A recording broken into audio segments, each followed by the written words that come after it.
Obrigada. Sementes da perdição. O pastor me passou esses versículos. 2 Pedro, de 2, 19 a 22.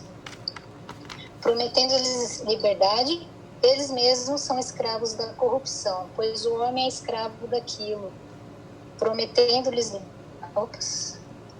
O homem é escravo daquilo que o domina.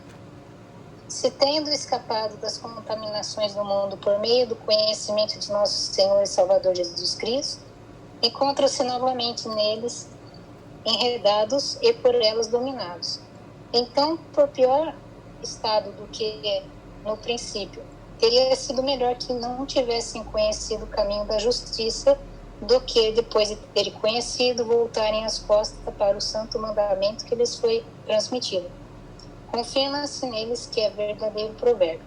O cão volta ao seu vômito, ainda a porca lavada volta a remover-se na lama. Esse versículo é de umas repetições aqui, mas tudo bem. Esse versículo que eu concluí que a gente que é convertido, nós só vamos assim perder a salvação, cão que volta para o seu vômito, se a gente der muito espaço para Satanás e trabalhar no nosso coração. Então, eu peguei uns pontos que dá brecha para ele plantar uma sementinha ali, e se a gente não vigiar, a gente acaba, como o mundo fala, como as igrejas falam, acaba caindo, né? Aqui na palavra também fala: aquele que julga estar firme, cuida-se para que não caia. 1 Coríntios 10, 12. O objetivo de Satanás é nos derrubar. Ele está sempre ao derredor. Ele vem para roubar, matar e destruir. Mas com Jesus, isso não nos abala. Quando a gente está ligado em Jesus, precisamos dia a dia cuidar da nossa santidade e salvação com zelo. Jesus é a vinha e nós somos os ramos. Amém. Sem nos alimentarmos da seiva, nós secamos. Precisamos estar ligados em Jesus. O objetivo do estudo é identificar algumas armadilhas do inimigo ou de nosso ego para que não caiamos, seja perdendo tempo nos propósitos de Deus para nós ou até o extremo a perda da salvação. Primeiro ponto que eu coloquei é a falta de perdão. Falta de perdão cria raízes de amargura no coração. Jesus disse em Mateus 6,14: pois se perdoarem as ofensas uns dos outros, o Pai Celestial também perdoará vocês. Mas se não perdoarem uns aos outros, o Pai Celestial não perdoará as ofensas de vocês. A falta de perdão cria no coração raízes de amargura. Isso é muito sério, porque pode levar à perda da salvação, como está escrito no verso acima. Pois anula o perdão de Deus sobre as nossas vidas, desde o pecado de Adão e Eva, nossas dívidas na nossa vida inteira. Usar pessoas para machucar é outra arma predileta de Satanás, porque sabe que se nós não perdoarmos, também Deus não nos perdoará. Ele quer a nossa destruição. Vivemos num mundo de impiedade.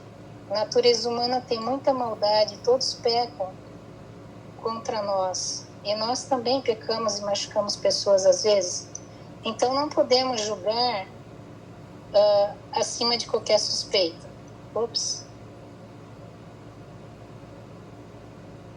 Desculpa. Jesus morreu pelo teu próximo e te machucou. Jesus morreu pelo teu próximo que te machucou, assim como morreu por mim. Jesus pagou o que era impagável, por mais perfeito que nós fôssemos. Se ele morreu para nos perdoar, quem nos ofendeu, que direito nós temos de não perdoar? Não perdoar só vai trazer desgraça para nós, pois pela graça somos salvos. Mas graças a Deus, contamos com o Espírito Santo, nosso conselheiro ajudador, para nos libertar dessas armaduras antes de enraizar em nossos corações. Qualquer ofensa, por pior que seja, é nessa vida. Por mais que doa emocionalmente, Nada pode nos afastar do amor de Deus. Perdoar é algo que você abençoa a si mesmo. Lembrando que nossa luta não é contra carne e sangue, mas contra potestades que estão em regiões celestiais. Deus pode libertar quem nos ofende. Nós precisamos orar pela pessoa. Quem não perdoa está ferido e tem medo de se ferir de novo. O inimigo cria muros em seu coração para manter isolado.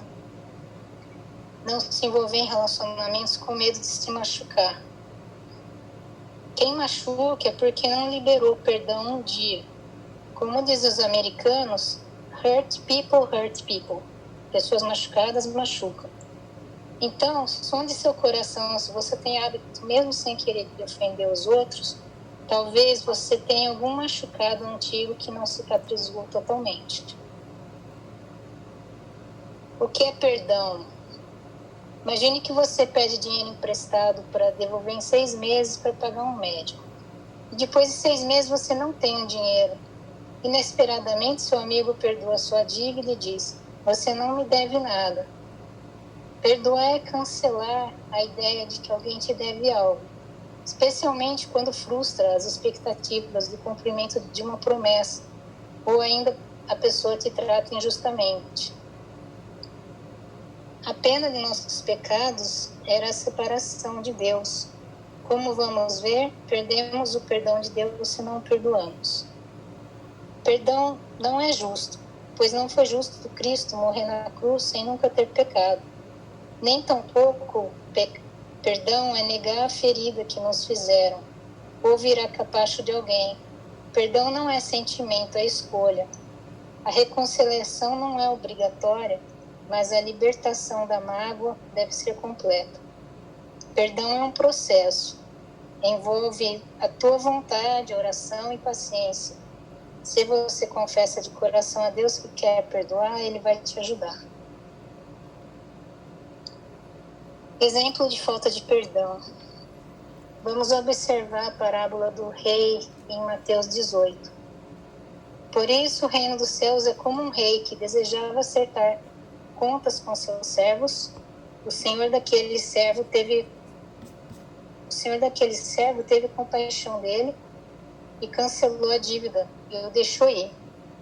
Mas quando aquele servo saiu, encontrou uns de seus conservos e devia 100 denários. Aqui cortou um pedaço, e é um rei que ele tinha um servo que devia para ele assim, que seria 4 bilhões de dólares, era uma coisa muito, muito grande que devia. E o rei perdoou essa dívida.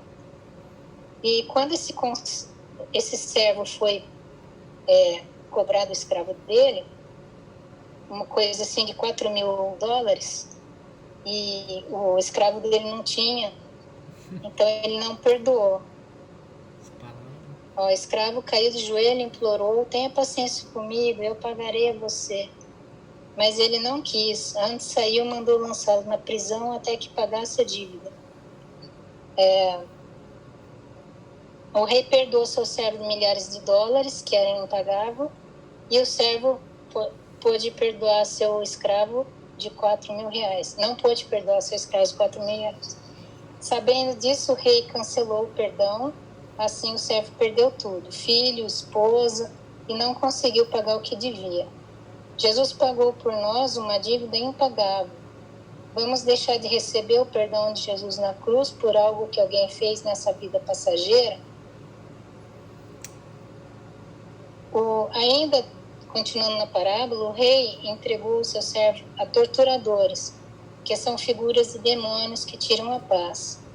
Como está escrito, irado, o Senhor entregou aos torturadores até que pagasse tudo o que devia. Assim também será o meu Pai Celestial a vocês, se cada um de vocês não perdoar de coração o seu irmão. Quem fala perdoar de coração, não é só de boca. Falar, eu te perdoo de boca, assim, né? Tem que estar com o coração limpo mesmo, não tem nenhuma mágoa mais. Consequência da falta de perdão. Muitas vezes é difícil perdoar 100%. Para isso devemos orar para Deus nos liberar perdão e orar também por quem nos ofendeu ou prejudicou. Jamais devemos nos entregar ao ódio e à amargura. Médicos e cientistas relacionam a falta de perdão e amargura a certas doenças como artrite e câncer. Sem o perdão de Deus, como vimos na oração do Pai Nosso, nossa natureza humana pecaminosa permanece em nós, e o que nos impede a salvação. O perdão de Deus não vem para nós. Outro ponto que Satanás atinge a gente é quando a gente acha outras distrações, deixa de ir em culto, começa a ouvir música do mundo ao invés de louvor, sai com pessoas não cristãs para se divertir, relaxa na oração, relaxa no jejum, na atenção em fazer o bem, preocupado com o trabalho do dia a dia, perde a intimidade com Jesus, sai do centro da vontade de Deus. E fazer isso é como ceder um espacinho do coração para Satanás plantar sementes de pecado. E Jesus disse em João 15:5, eu sou a videira, vocês são os ramos.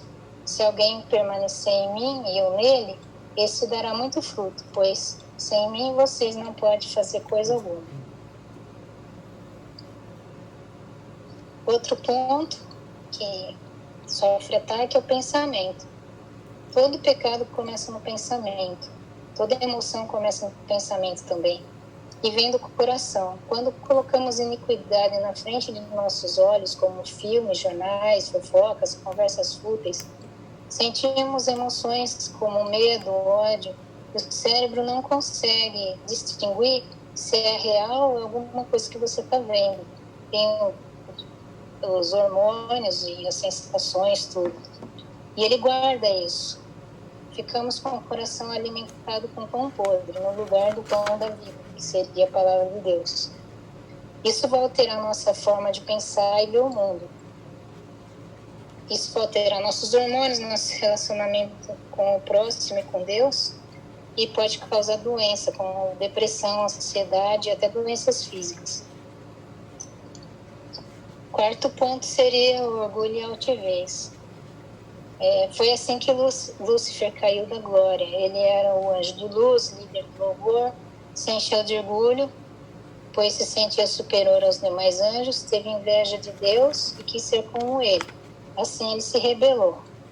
Somos orgulhosos e altivos quando nos sentimos mais do que nossos próximos, enquanto Jesus nos ensinou a amar o próximo como a nós mesmos.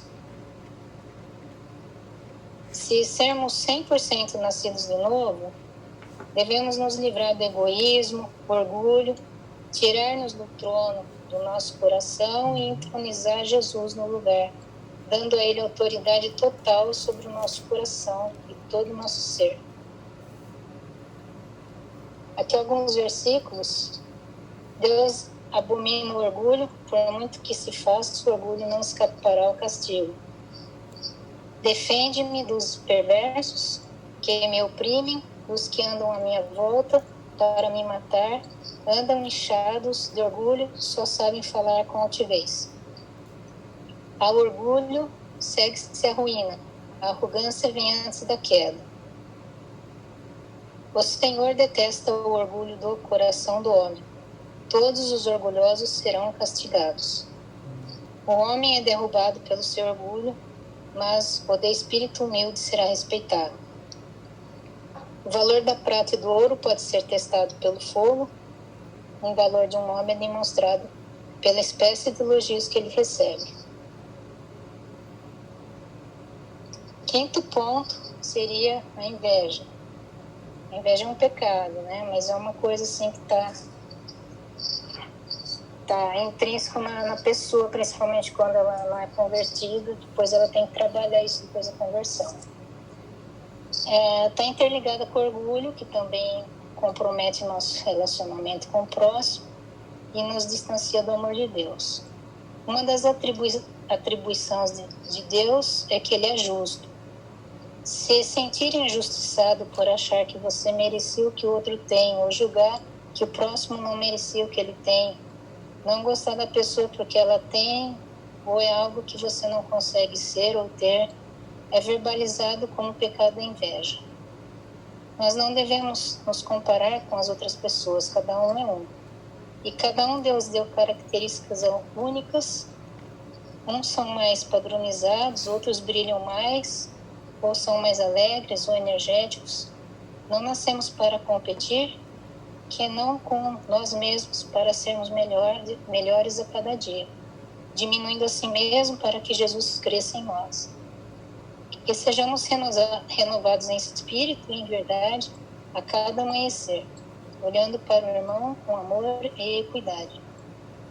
O amor é paciente, é bondoso, nunca é invejoso ou ciumento, nunca é presunçoso nem orgulhoso. 1 Coríntios 13:14. Sexto ponto. O diabo lança sementes quando estamos vulneráveis. Não saber lidar com circunstâncias difíceis e desesperadoras e não ter alguém sábio por perto para aconselhar e acalmar, se você não buscar falar e ouvir, se você não buscar a Deus, falar e ouvir a Deus, o diabo vai usar pessoas erradas para falar com você. Não dê ouvidos aos conselheiros dos ímpios, aos conselhos dos ímpios. Gente, desculpa, eu estou um pouquinho melhor. Não viva como conjugo desigual. Siga sempre a luz da palavra, busque respostas e direção de Deus. Ele não te abandonará. Em todas as tribulações da vida, nós temos duas escolhas: se entregar à carne ou buscar a Deus. Entrar num ciclo de depressão e ansiedade ou raiva é definhar. Ou você escolhe confiar em Deus e crescer. Escolha sempre de Deus. Se precisar de ajuda, busque um profissional cristão para aconselhamento. Em João 16:13, nós lemos: mas quando o Espírito da verdade vier, que é o Espírito Santo, ele os guiará em toda a verdade. Não falará de si mesmo, falará apenas o que ouvir, e anunciará a você o que está por vir. Ele não te abandonará. Você buscar Deus e se manter calmo e esperar que Deus fale com você, a melhor coisa é se silenciar, acalmar a pulsação, sabe? E parar de pensar um pouco para ouvir a Deus. Ele vai te socorrer numa situação de estresse. Influências mundanas e paranormais. Essas são influências enganosas, abominadas por Deus, que devemos evitar para não sermos enganados. Coisas como tarô, horóscopo, consultar espíritos, búzios, feitiçaria, superstição. Também tem uma área da psicologia chamada constelação familiar, que é muito perigosa, criada por um psicólogo alemão. É um ritual onde, cientificamente, pessoas incorporam membros de sua família para resolver problemas passados. É uma terapia em grupo, revelando segredos e causando uma lavagem cerebral no paciente. Eu presenciei isso e quando foi a minha vez, era um grupo grande, cada vez era um que ia lá, e os outros participantes acabavam... Eu tive uma experiência de ir como participante. Você realmente sente um ódio na pessoa, sente amor, é uma coisa muito esquisita. É realmente uma coisa paranormal. E quando foi minha vez, o professor resolveu parar para o almoço. Aí durante o almoço eu parei, fui no carro e eu comecei a orar para o Senhor se aquilo era psicologia mesmo, que eu achei um pouco estranho. Aí o Senhor me revelou que aquilo era como feitiçaria. E eu acabei não participando mais, mas aí tem a experiência de quem participou, que era da minha igreja, que eu não vou dar exemplo agora, também está gravando, mas outro dia eu explico. Tem também infiltração satânica. Satanistas se infiltram em praticamente todo o sistema de poder, de conhecimento da civilização. Seria o sistema mundano, né? Já preparando para a chegada do anticristo. Não podemos acreditar em tudo que lemos e vemos Para isso, devemos ler muito a palavra e estar em sintonia com Jesus para termos discernimento espiritual. Devemos também nos informar do que está acontecendo por detrás dos bastidores, dos fatos que vemos na mídia. Nem tudo é o que parece. O engano pode nos levar à perdição e, por exemplo, aceitar um chip acreditando ser uma vacina pode ser um grande engano também. Ainda assim, não estou surpreendido, pois o próprio Satanás pode transformar-se em anjo de luz. Diz Coríntios 11:14. E sobre a gente estar sempre ligado na palavra, né? Tua palavra é lâmpada que ilumina os meus pés e luz que clareia o meu caminho. A gente não pode desgrudar da palavra de Deus nunca nesse mundo. O 8º ponto seria ofensas e atitudes ímpias. Quando você machuca alguém ou abusa, seja fisicamente ou com palavras, você está causando ferimento na alma, dando a essa pessoa a carga de ter que ser curada e perdoar. Muitas vezes perdoar não é fácil, sobretudo se ela não estiver na presença de Deus, com certo amadurecimento, ou se for uma pessoa recém-convertida ou com possibilidade de ir um dia na igreja, dificilmente ela vai ter fé para ir em frente. Não jogue esse fardo em quem Jesus morreu para salvar. Quando estiver com raiva, feche-se no quarto para não pecar. Guardei no coração a tua palavra para não pecar contra ti. Com a língua bendizemos o Senhor e Pai, e com ela amaldiçoamos os homens, feitos à semelhança de Deus. Da mesma boca procedem bênção e maldição. Meus irmãos, não pode ser assim. Não sejam como Caim, que pertencia ao maligno e matou o seu irmão. E por que o matou? Porque suas obras eram más, e a de seu irmão eram justas. Filhinhos, não amemos de palavra nem de boca, mas em ação e em verdade. O homem irado provoca brigas, e o de gênio violento comete muitos pecados. E então, senhor, irmãos, examine-se a si mesmo, peça para Jesus te transformar. 9º ponto, mentiras, medo e dúvida. Satanás usa seus servos e pessoas ímpias para promover medo nas pessoas, seja individualmente, seja na sociedade. Por isso, ore sempre para Deus te dar mais fé e lançar fora todo medo. Não duvide quando você orar por uma bênção, ouça a voz de Deus. Não acredite nas mentiras que o diabo lança em sua mente. Seu Deus é maior que ele. Lembre-se que Davi venceu Golias com 5 pedrinhas, mas nem precisou usar todas elas, porque ele tinha fé. Precisamos ter discernimento espiritual para não duvidar quando o Espírito Santo fala através de algum irmão e não cometermos blasfêmias contra o Espírito Santo.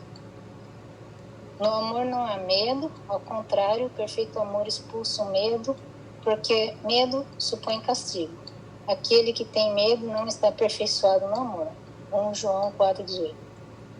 Peça, porém, com fé, sem duvidar, pois aquele que duvida é semelhante à onda do mar, levada e agitada pelo vento. Não pense tal pessoa que receberá coisa alguma do Senhor. Sê forte e corajoso, porque tu farás esse povo herdar a terra que sobre o juramento prometia dar aos meus pais. Josué 1:6. Sobre esse último versículo, você ser forte e corajoso, cheio de fé, você vai abençoar as pessoas ao seu redor e vai estar trazendo um grupo para o céu junto com você. Cláudia. 10º ponto seria... Oi. Deu horário já, falta muito ainda? 3 slides. Tá bom. Dá uma aceleradinha, tá? Obrigado. Tá.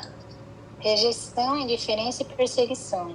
Uma outra armadilha de Satanás é fazer pessoas se rejeitarem, ignorarem e até perseguirem os salvos, os que têm promessas, as crianças, como a Carol falou aí, só para tentá-los fazer tropeçar na fé, saírem da presença de Deus ou nem entrar, se achando um nada para Deus, a pessoa não achar que não vale nada. É preciso ter consciência de quem somos em Cristo e não se importar com o que os outros pensam, falam ou agem. Esse tema inspirou a música You Say, de Lauren Daigle. Em português diz: You say I'm loved. 11º ponto, os prazeres da carne e vícios. E eu esqueci de colocar que mentira também é um tipo de vício, né? Quando a pessoa não está convertida e se converte, ela tem que aprender a viver sem mentir. Processo também. Se o seu olho o fizer tropeçar, arranque e o jogue fora. É melhor entrar na vida com um só olho do que, tendo os 2 olhos, ser lançado no fogo do inferno. Mateus 18:9. A carne, muitas vezes, grita alto. É necessária oração, muita força de vontade para não cair em tentação. Vigie seus pensamentos, não pense no desejo, se é uma pessoa, não pense nela, se é uma droga, se ocupe com outra coisa. Evite radicalmente, cortando o mal pela raiz, olhando só para Jesus. Se você não quiser de coração, Ele não vai permitir. Você nunca tem dado mais do que pode suportar. Conclusão: seja amor como Deus é amor. Uns versículos: acima de tudo, porém, tende amor intenso uns para com os outros, porque amor cobre uma multidão de pecados. 1 Pedro 4:8. Ninguém jamais viu a Deus. Se amarmos uns aos outros, Deus permanece em nós, seu amor é em nós aperfeiçoado. E em todas as coisas, porém, somos mais que vencedores por meio de quem nos amou. Porque eu estou bem certo de que nem morte, nem a vida, nem os anjos, nem os principados, nem as coisas do presente, nem do porvir, nem os poderes, nem a altura, nem a profundidade, nem qualquer outra criatura poderá separar-nos do amor de Deus que está em Cristo Jesus, nosso Senhor. Romanos 8:37, 39. É isso.